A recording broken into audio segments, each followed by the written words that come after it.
सागर में लहरें उत्पन्न होती हैं। आपने भी सागर के तट पर उस दृश्य को देखा होगा। दूर दूर से लोग सागर के तट पर जाकर के विहंगम दृश्य देखने का आनंद लेते हैं और उस आनंद को स्थायी रूप देने के लिए भी कैमरे आदि के माध्यम से भी उस दृश्य को लेने का प्रयास करते हैं। ये तो आँखों का दृश्य हुआ, और मान लो ऐसे भी लोग वहाँ पर पहुँच जाते हैं, उस दृश्य को काव्य का रूप भी देना चाहते हैं और शब्दों के माध्यम से उस दृश्य को भी मात्र आँखों के द्वारा नहीं, शब्दों के माध्यम से भी आनंद लेते हैं। किंतु उन्हें ये ध्यान रखना चाहिए, वस्तुतः सागर के दृश्य को देख करके और काव्य आदि के माध्यम से उसका आनंद जो लिया जाता है, एकमात्र शाब्दिक आनंद है।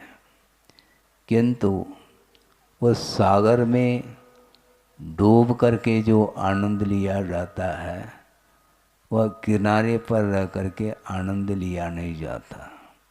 और ये सारी बालिकाएं उस सागर के दृश्य को देख करके आनंदित नहीं हो रहे हैं, किंतु डुबकी लगा करके उन्हें आनंद का, उसमें डुबकी लगा करके जो आनंद का अनुभव होता है वो उन्हीं को होता है, देखने वालों को नहीं होता। आप लोग देख करके आनंद का अनुभव कर रहे हैं, आपके आनंद को भी मैं देख रहा हूँ, किंतु उन छोटे छोटे बालिकाओं को जो आनंद आ रहा है शायद आप लोगों को नहीं आता होगा। और इसमें जो गुरुदेव की दूरदृष्टि रही होगी, वह अपने आप में अद्भुत उनकी दृष्टि है। कि मैं सुबह भी यही विषय दे रहा था कि जीव का जो विकास होता है, वह विकास पाने के लिए समय अपेक्षित है। प्रति समय प्रतिपल विकास होता रहता है, किंतु वह विकास दृष्टिगत नहीं होता। इसलिए धैर्य रखने की आवश्यकता है, और जो धैर्य को खो जाता है तो उनके विकास के तह तक नहीं पहुंच पाता। हमने जबलपुर में तिलवारा घाट में मैं था, गुरुदेव के साथ ही था, और जहाँ तक मुझे स्मरण है 2006 का वह दृश्य होगा, वह प्रसंग होगा कि लगभग 40 छात्राएं केवल 2 कक्षा में बैठी हैं, 6वीं और 7वीं कक्षा में, और आचार्य महाराज उनके लिए संबोधित कर रहे हैं। लोगों को लगता होगा कि आचार्य महाराज क्या करना चाहते हैं। उनको ये लग सकता है, उनके विचार अपने मन में उठ सकते हैं कि महाराज, आचार्य महाराज हो करके अपने मौलिक समय को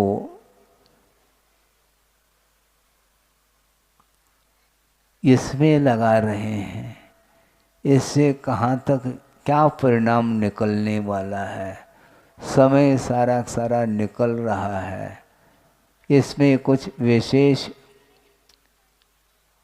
इसका परिणाम देखने में नहीं आ रहा है। किंतु आचार्य महाराज तो आचार्य महाराज रहे। कोई भी कुछ भी भाव रख सकता है, समीक्षाएं अनेक प्रकार की हो सकती हैं। अनुकूल भी समीक्षा करने वाले हो सकते हैं और नए भी हो सकते हैं, किंतु उनकी दृष्टि इस प्रकार के समीक्षकों की ओर नहीं जाती। उन्होंने सोचा दुनिया में अनेक प्रकार के जीव होते हैं, अपने अपने इच्छा की पूर्ति को लेकर के चलते हैं। जहाँ पर अपनी इच्छा की पूर्ति नहीं होती है तो वहाँ पर आलोचनाएं स्वाभाविक रूप से हुआ करती हैं। उन आलोचनाओं से उन्हें कोई अंतर नहीं आने वाला। उनका ये कहना था कि आलोचक होना चाहिए, उससे हमें लोचन मिलते हैं। आलोचकों की आलोचना सुनने से हमें कोई विकल्प नहीं करना, हमें और दृष्टि मिलती है। हर एंगल से सोचने वाले लोग होते हैं अपने अपने दृष्टिकोण को लेकर के, किंतु व्यापक दृष्टिकोण जिसके अंदर रहता है वह इस प्रकार की आलोचना में वह नहीं लगता, किंतु वह आलोचना से ऊपर उठ जाता है। हम ये कहना चाह रहे हैं कि विकास एक समय में नहीं होता। विकास करने के लिए धैर्य की आवश्यकता है, साहस की आवश्यकता है। प्रतीक्षा करने से वह कार्य हासिल नहीं होता। ज्ञान हासिल करने के लिए तुम प्रतीक्षा करते रहो, बात बनेगी नहीं। एक एक कक्षा के लिए एक एक साल दिए जाते हैं, तब कहीं जाकर के एक एक कक्षाओं को पार करके वह अग्रिम कक्षा में प्रवेश पाता है। नर्सरी में भी विकास होता है, किंतु वह विकास आप लोगों की दृष्टि में नहीं आता। किंतु जो नर्सरी में प्रवेश पाया है, जब तक प्रवेश नहीं पाया था और प्रवेश पाने के बाद यदि उसमें विकास यदि नहीं है तो अगली कक्षा में वह जा नहीं पाएगा, ये तो तय है। नर्सरी से LKG UKG में प्रवेश पाने का अर्थ है उसमें उसने विकास किया है, अन्यथा अगली कक्षा में प्रवेश एंट्री संभव नहीं है। किंतु वह विकास शायद मैं समझता हूँ यमी कक्षा का जो छात्र है वह भी उस विकास को पकड़ नहीं पाएगा, क्योंकि दिमाग जिसका ज़्यादा चलता है तो वह उसकी दृष्टि सूक्ष्मता की ओर नहीं जाती है, और सूक्ष्म दृष्टि को जो रखता है वही जानता है कि इसका कितने परसेंटेज में विकास हुआ है। जो टीचर्स होते हैं, शिक्षक अथवा शिक्षिकाएं होती हैं, ये उन्हीं का विषय है कि वस्तुतः इस बालक का प्रतिपल किस प्रकार विकास हो रहा है। यदि उनकी दृष्टि में विकास यदि नहीं दिखाई देगा तो संभव ही नहीं ये कार्य वहाँ तक पहुँच जाए। वह जानते हैं कि विकास इसी तरह से होगा और होता है, इसलिए बीज का अंकुरण जो होता है वह उसमें समय अपेक्षित है, और सूक्ष्म विकास वह पकड़ में आता नहीं। उसको पकड़ने के लिए दृष्टि बहुत सूक्ष्म दृष्टि होती है। स्थूल दृष्टि से हम सूक्ष्म विकास को हम बुद्धि का विकास नहीं बना पाएंगे, क्योंकि एक एक समय में ग्रोथ होता है, एक साथ ग्रोथ होता नहीं। यदि प्रथम समय में ग्रोथ नहीं मानेंगे तो दूसरे समय में भी ग्रोथ नहीं होगा, और ऐसी स्थिति में पूरे जीवन में ग्रोथ नहीं हो पाएगा, पक्की बात है। क्योंकि एक एक समय में जो विकास हुआ है वही जा कर के अपने को वह दृष्टि का विषय बन रहा है। इस ओर गुरुदेव की दृष्टि रही तब जा कर के ये कार्य हुआ है। आज पूरे प्रतिभा स्थली में लगभग मेरे ख्याल से 2,500-3 हज़ार छात्राएं, ठीक कह रहा हूँ मैं, लगभग समझ लो पहुँचने को। और सोचो, विचार करो, उस समय 30-40 छात्राएं थी, इसलिए लोग सोच रहे थे क्या कर रहे हैं महाराज, अब उनको देखना है। हाँ, यदि हो तो देख पाएंगे, नहीं तो जहाँ है वहाँ से देख ले, पक्की बात है। अर्थ ये है कि हमेशा विकास की ओर जिसकी दृष्टि नहीं है वह अपना न स्वयं का विकास कर पाता है, न दूसरे के विकास में अपना कोई योगदान दे पाता है।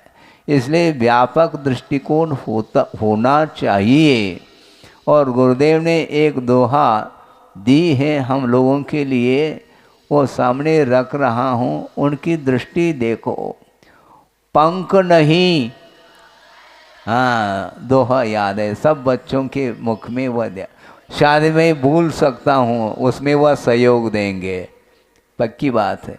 पंख नहीं पंकज बनूं, मुक्ता बनूं न सीप, दीप बनूं जलता रहूं, प्रभुपद पद्म समीत अथवा गुरुपद पद्म समीप। हाँ, गुरु के समीप पहुँचना, गुरु के समीप और प्रभु के समीप पहुंचना बहुत कठिन होता है।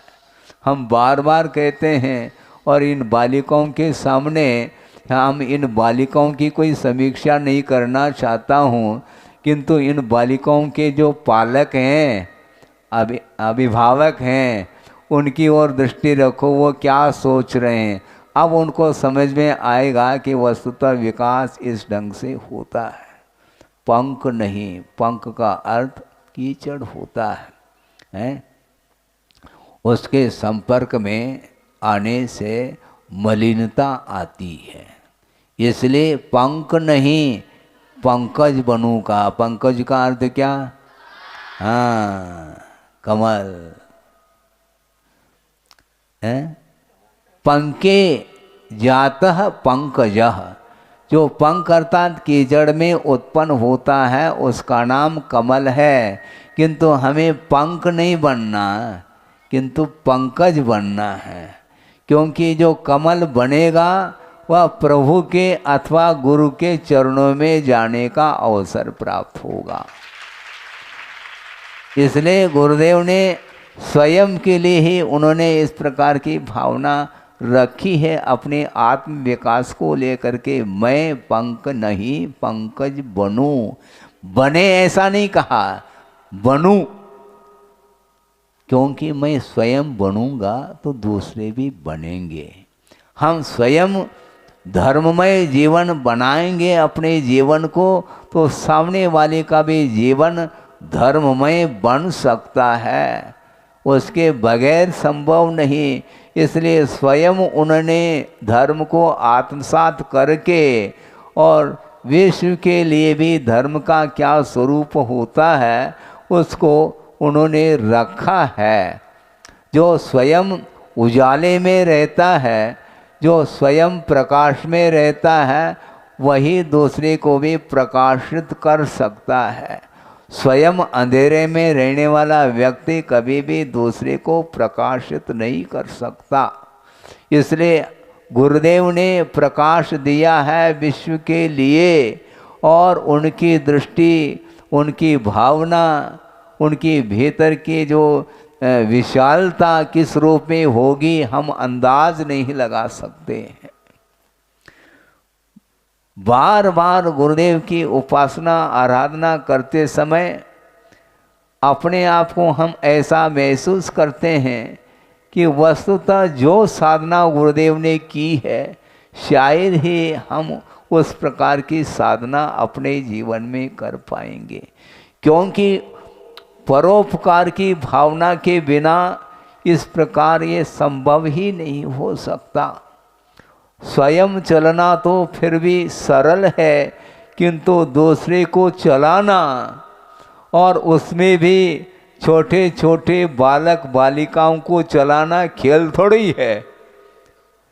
जो कॉलेज के छात्र हैं उनको पढ़ाना फिर भी सरल है, ऐसा गुरुदेव का कहना है, किंतु छोटे छोटे बालकों को उनके मन को संभालना, अपने मन को संभालना फिर भी सरल है, उनके मन को संभालना यानी उनके मन में क्या वेव्स उत्पन्न हो रहे हैं, जो तरंगे, जो क्या भावनाएं उत्पन्न हो रही हैं, उनको पढ़ना बहुत कठिन होता है और उनको पढ़ाने के लिए स्वयं बालक बनना पड़ता है। और गुरुदेव ने यही कार्य किया है। जब प्रौढ़ व्यक्ति पहुंच जाता है उनके चरणों में तो वह जा नहीं पाता। कई व्यक्ति गुरुदेव के पास पहुंचने के लिए मानसिकता बनानी पड़ती है, हम जाएंगे, हम क्या विचार रखेंगे, रख पाएंगे क्या नहीं रख पाएंगे, इस प्रकार उनके अंदर उथल पुथल देखने को मिलता है। किंतु ऐसे छोटी छोटी बालिकाएं जो पहुंचती हैं उनके चरणों, कोई विकल्प नहीं, उन्हें यथाजात इसी को बोलते हैं। निश्चिंत हो करके पहुंच जाती हैं तो गुरुदेव भी उनके अनुरूप ही आचरण करना प्रारंभ करते हैं। उसके बिना बच्चों का मन लगना कठिन है। इसलिए आगम में भी लिखा है, जो आचार्य होते हैं उनके पास विशेष रूप से 2 गुणों का उल्लेख आपके सामने कर रहा हूँ। वो 2 उल्लेख ये हैं कि अप कौतुको ऐसा खा, अल्प कौतुक करते हैं, मनोरंजन करते, ज़्यादा नहीं, लेकिन थोड़े बहुत करना आवश्यक होता है। नहीं है तो वो छोटे बच्चे तनाव में आ सकते हैं। गंभीरता उनके लिए सही नहीं है। उनके लिए मुस्कान हमेशा देने की आवश्यकता पड़ती है, उनके ओर देखने की आवश्यकता पड़ती है। तो उस समय वह उनका मन प्रफुल्लित होता है। वो जानते हैं कि बच्चों को प्रफुल्लित किस प्रकार किया जा सकता है। उनके पास हर प्रकार की कलाएं हमने देखी हैं। कोई चिरदीक्षित पहुंच जाता है तो बहुत जल्दी अपने आप के उपयोग को डाइवर्शन देते हैं, गंभीर मुद्रा उनकी हो जाती है और वह जाते समय कुछ बात करना चाहता है, मान लो वो चिरदीक्षित भी, वो लड़खड़ा जाता है। ऐसा क्यों? ऐसा ही है। बड़ों के सामने गंभीर इसलिए होते हैं गुरु, क्योंकि उसके अंदर भी गंभीरता आ जाए, ये उद्देश्य रहता है। हमारी गंभीरता के अभाव में उसका विकास रुक न जाए, ये उनको ख्याल रहता है। इसलिए बड़ों के सामने वो कभी मुस्कान आदि के रूप में वह चर्चा आदि नहीं करते हैं, किंतु बालकों के सामने उनको बालक बनना पड़ता है, क्योंकि सबका विकास वो चाहते हैं। पात्र के अनुरूप ही परोसा जाता है और माँ की कुशलता जो होती है वह शायद मेरे ख्याल से पिताजी में वह कुशलता नहीं आती। माँ नवजात शिशु का पालन पोषण किस ढंग से करती है वही जानती है। वो आप कह सकते हैं ज़्यादा देना चाहिए, किंतु गुरुदेव कहते हैं मात्रा मासी, अनुपात जो है माँ के अनुरूप होना चाहिए और उसके माध्यम से ही उसका विकास होता है, क्रमशः विकास होता है। अक्रम विकास नहीं हो सकता। क्रम का अर्थ समय पा करके उसमें विकास देखने में आता है। इसलिए गुरुदेव कहते हैं मैं पंख नहीं पंकज बनूं। लक्ष्य ये होना चाहिए। पंकज बनूं का अर्थ क्या? वह रूपक है, वह फूल बनना चाहते हैं ऐसा अर्थ नहीं यहाँ पर है। नहीं तो शब्द के अनुरूप अर्थ लगाओगे तो सिद्धांत से बहुत बड़ी बाधा आएगी, क्योंकि कमल तो एकेंद्रीय होता है महाराज। तो हम एकेंद्रीय होना चाहेंगे क्या? नहीं, किंतु भाव क्या है उसका? मैं पंख नहीं, अर्थात पंख जो पंख होने से उसका पतन होता है, क्योंकि पंख हमेशा पद दलित होता है। पद दलित होता है क्योंकि पद के पैरों के नीचे वह कीचड़ रहता है, किंतु हमें पद दलित नहीं होना, पंकज होना है। पंकज होगा तो निश्चित रूप से वह प्रभु के चरणों में जाने का अवसर। कुल मिलाकर ये भाव यही है, ये भगवान इस संसार परिभ्रमण से हम आपके पास कैसे आ पाएंगे, उनके समीप पहुंचने के लिए विकास करना पड़ेगा, उसके बगैर संभव नहीं। और मुक्ता बनूं न सीप, सीप बनेंगे तो सीप की कोई वैल्यू नहीं है, किंतु मुक्ता की वैल्यू देख लो।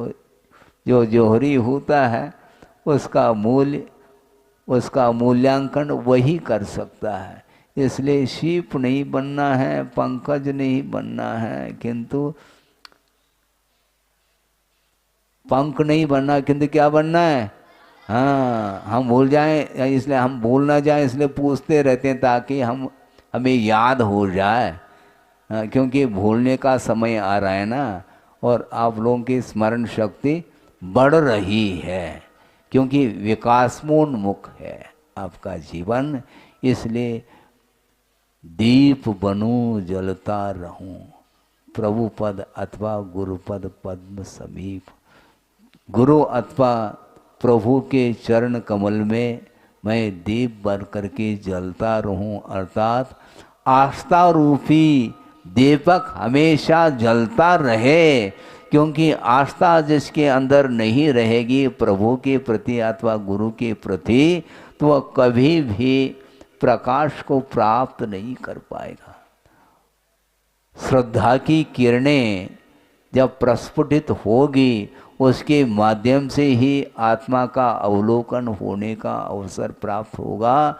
और प्रत्येक जीव के भीतर जो शक्ति है उसका भी दर्शन आस्था के बल पर ही हम कर सकेंगे। चाहे वह किसी भी पर्याय में जीव रहे, किंतु चैतन्य गुण से वह सहित है। चेतना जिसके अंदर नहीं है तो उसका कोई विकास की बात ही नहीं। जड़ का कोई विकास नहीं होता। किसका विकास होता है? चेतन का विकास होता है, आत्मा का अथवा जीव का विकास होता है। जीव द्रव्य को छोड़ करके अन्य जितने भी पदार्थ हैं उनमें कोई भी संवेदन की शक्ति है ही नहीं। वो सारे सारे अचेतन पदार्थ माने जाते हैं, और अचेतन जो वस्तु होती हैं उन्हें कोई आनंद नहीं आता, क्योंकि चैतन्य गुण का अभाव है। किसी वस्तु को देख करके आपको आनंद आ रहा है, उस वस्तु को आ रहा है? नहीं आता है। आता है? नहीं आता है। मान लो घड़ी है, आपने पहन रखा है घड़ी को, उसका आनंद आपको आ रहा है क्या घड़ी को? हमें, या हमें कहने वाला भी जीव ही है। घड़ी नहीं कह सकती कि मुझे बहुत आनंद आ रहा है, देखो मेरी क्वालिटी देख लो, हाँ मेरी कीमत तो आंक लो। उसके पास आंक नहीं, वो क्या आंकेगा? किंतु ज्ञेय पदार्थ को जानने वाला जो होता है वह ज्ञायक होता है, उसी का नाम जीव है। किंतु भौतिक युग में ज्ञेय का मूल्य तो आंका जा रहा है, किंतु जो ज्ञाता दृष्टा जीव है उसका कोई मूल्य आंक नहीं पा रहा है। ये भौतिक युग है।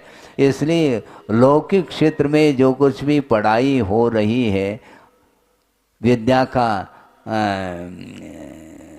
विकास जिसको बोलते हो रहा है, वह सांसारिक क्षेत्र में काम में आने वाला वह ज्ञान माना जाता है। वस्तुतः उसको सम्यक ज्ञान नहीं बोलते।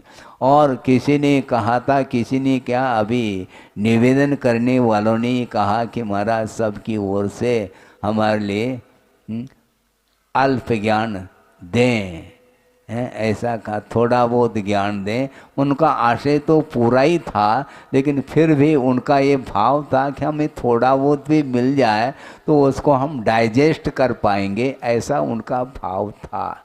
बिल्कुल ठीक है। और सुबह भी यही चर्चा हो रही थी कि पूर्ण ज्ञान और अधूरा ज्ञान है। पूर्ण ज्ञान तो केवल ज्ञान है, और हम और आपका अधूरा ज्ञान है। किंतु अधूरे ज्ञान में भी हम विभाजन करना चाहते हैं कि अधूरा ज्ञान एक सम्यक ज्ञान के रूप में है और एक विपरीत ज्ञान के रूप में।